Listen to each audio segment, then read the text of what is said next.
Welcome to Vanfluence. In this series, I'll share a beginner's perspective on how to plan for and execute on an adventure vehicle project. I'm no expert, but I can certainly share what I've learned to this point to help anyone just starting out to give their project some wheels to move, literally and figuratively. While I can't guide you in the actual build, I can certainly try to help you think of how to get to that point, and all before you start spending. So get your notebook out and follow along with this easy series. Have you ever wondered what goes into the layout of a house? The answer is a complex one dealing with the functions of each room and the amenities installed in each one. Despite being basically one room, adventure vehicles give you a clean slate to figure out what goes inside and why. The main difference is that you don't get the luxury of separation that multiple rooms are afforded in a house. Imagine combining the living, sleeping, and cooking space together, and you're on your way to deciding the interior of an adventure vehicle. A logical first consideration in a build or conversion are the floors, walls, and ceiling. As it is the final stage after framing and installation, you'll need to choose materials and finishes as part of your design and layout. It also determines the aesthetic to the build and perhaps influences your choice in colors and finishes for appliances, cabinetry, etc. And since most things will be built into this area, it should be planned out first. As part of the design and layout process, lighting, outlets, and electrical needs would have already been plotted out. This would be a huge part of your power usage planning, including where lights would be and how many of them. When you determine the rooms in the single space and how they fit within each other, you'll have an idea where you'll need power. For example, planning overhead lights would naturally require determining placement of the lights themselves and the wiring that goes to them. But speaking of appliances, let's cover the main areas of the interior. The first and most indispensable area of your adventure vehicle is the sleep space. It will typically be the largest space occupation in your entire design. In vans, this space is typical towards the back by the rear doors. This would generally be a platform above the wheel wells, probably the most common design for the bed. Being the furthest area from the driver and main entrance generally pushes the sleep area towards the back, but this is of course completely your preference. However, depending on your capacity needs, this area could also be a dual bed system to sleep up to 4 or more. One bed would be the lower platform and another could be above, even as an elevator system that raises and lowers. If you're solo, then this might not be such a huge consideration as there are many options for a single sleeper, such as converting bench seating to a sleep space. But generally, the bed setup is typically a default consideration. Presumably you've seen different methods and have chosen one that fits you. There are numerous designs available that ultimately come down to space and money. But don't forget, there's the added element of this sleep setup traveling and experiencing different environments. This may affect your choice in mattress and bedding materials to inhibit things like mold growth from moisture. Also, the space itself might necessitate a different consideration for mattress thickness that may not be appropriate for the space available. The next area to consider is the kitchenette. A lot of thought needs to be put into this section as it generally occupies an entire room in a house. In an adventure vehicle, this needs to be compact, functional, and efficient, but it also needs to occupy a space of less than a fraction of that in the house.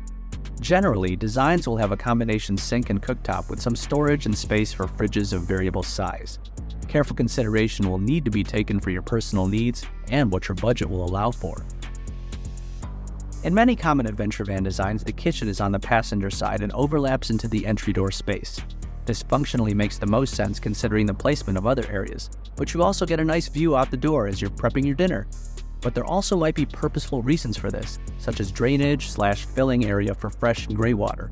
Again, you should be looking at a traditional kitchen area and paring it down to the absolute essentials, after which you find the most cost-effective, power-smart, and space-efficient versions of these things.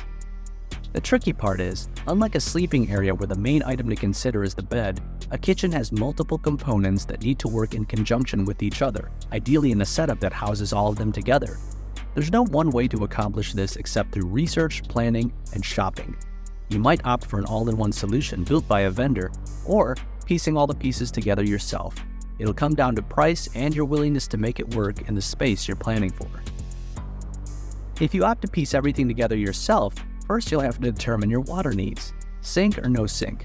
Simple water pump and tank or full plumbing of your vehicle? Then you'll look at your cooking needs. Electric burner/hot plate or propane stove? For refrigeration and food storage, you might go with a cooler or mini fridge, or maybe just cabinets for dry and canned goods. The last piece of the puzzle is literally determining how each of these will fit together in your setup. If you thought the kitchen setup was challenging, you may be unpleasantly surprised in considering a bathroom or shower setup. The main challenge with having a private space like this is mainly in consideration of sanitation and water. Next to an electrician, this is the next area to consider hiring a professional for, as a mistake in a DIY setup could result in a messy and expensive outcome. Expertise may be required to be able to manage both clean and dirty water within the vehicle. Placement of a bathroom setup is also crucial, since first and foremost it's a separating space that generally requires an enclosure. But if a shower is involved, then placement is even more important, as you might want to consider where it is relative to the kitchen sink, which presumably also requires water usage. Water storage and pumping is typically the next largest space consideration, which is why it's often found housed over the opposite wheel well where the power is managed. Premium builds often boast bathroom and/or shower setups, but of course they come at a cost. Often, many in the community opt not to have a shower for the sheer amount of space and resources it requires when, in actuality, there won't be a need for it, citing that there are many locations to shower during a trip. Opinions on a toilet setup are similar, though this requires much less in terms of space and planning. With a variety of waterless toilet options, this makes the decision to have a portable toilet a little simpler in the planning stage. In the end, you may opt for a setup that incorporates a little of each perspective in a way that fits your needs. For example, perhaps you won't choose to have a dedicated shower space, but you might install an extendable sprayer for the sink to have an outside shower solution. And you may not have a flushing toilet, but perhaps a hideaway cassette or composting toilet. You'll need to do your due diligence to research setups and products that will fit your space, budget, lifestyle, and most importantly, individual needs. Additional seating is another area to consider if you're traveling with more than you and a passenger. Typically, this seating is stationed immediately behind the driver in some capacity. Depending on the space available, this seating area might have a table or be convertible to a sleep space. Swivel seats can enable the driver and passenger to become part of a dining setup. Again, this comes down to your needs. Is it just you, perhaps with a partner, or do you have a family to accommodate? It's important to note that sleeping and living capacity will not always match traveling capacity. For example, the driver and passenger seats will always provide for 2 people, but if you have more, there need to be seats present that meet safety regulations for travel, meaning proper seat belts, car seat connections, etc. With the space available in popular van options, there are often a pair of seats behind the driver, increasing the driving capacity to 4. But what if you have more than 4 to seat and sleep? Accommodating more than 4 people in an adventure vehicle can be quite a task, considering that space is already limited. Even traditional RV layouts generally only safely account for 4 people. This is where the fun of ingenuity and problem solving can play a big part. There's no right or wrong way to solve this, only what you can come up with, afford, and execute. One of the last primary concerns of your interior should be storage space. Like other household features, we generally don't think about closets until we don't have them. In an adventure vehicle, the idea is magnified since everything else is already crammed together in a small space. The most common solution is overhead cabinetry. Bench seating or standard cabinets are also common if you're able to find the right item to fit your space. As in all minimalism, planning to use less stuff will correspond to planning to store less of it. The interior of your adventure vehicle will be your home away from home, so it's very important to consider everything you'll be putting into it. Unlike a new empty house where you might try to fill space, the opposite happens here with the need to define the space before filling it. Take no feature for granted, but do take the time to think through what you will really need and what's actually possible. And don't forget that adventures call for you to enjoy yourself outside of the vehicle as well as inside, so plan for both.